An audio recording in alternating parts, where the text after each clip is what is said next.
Թրամփը հայտարարել է, չի բացառում Ստամբուլում Պուտինի հետ հնարավոր հանդիպումը, ասել է կթռչի Թուրքիա, եթե դա ավարտին մոտեցնի հակամարտությունը։ Պուտինը կցանկանար, որ ես այնտեղ լինեի եւ դա հնարավոր է։ Ես չգիտեմ նա այնտեղ կլինի, թե ոչ, եթե ես այնտեղ չլինեմ։ Մենք դա կիմանանք, ասել է Թրամփը Կատար մեկնող ինքնաթիռում լրագրողների հետ զրույցի ժամանակ։ ԱՄՆ նախագահը խոստացել է իր խիտ գրաֆիկը չի խանգարի հանդիպել Պուտինի հետ, եթե դա կօգնի կյանքեր փրկել։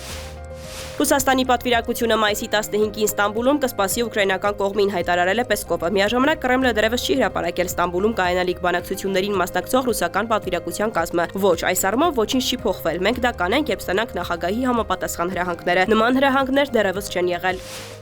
Էր-Ռիադում տեղի է ունեցել Միացյալ Նահանգների եւ Սիրիայի առաջնորդների հանդիպումը, որին ներկա է եղել Սաուդյան Արաբիայի թագաժառանգը։ Բանակցություններին հեռախոսով միացել է նաեւ Թուրքիայի նախագահը։ Սա երկու երկրի ղեկավարների առաջին հանդիպումն է վերջին 25 տարվա ընթացքում։ Թրամփը Ալ-Շարայի հետ զրույցում ցանկություն է հայտնել վերականգնել նահանգների եւ Սիրիայի միջև բնականոն հարաբերությունները, Դամասկոսին հորդորել կարգավորել շփումները Իսրայելի հետ։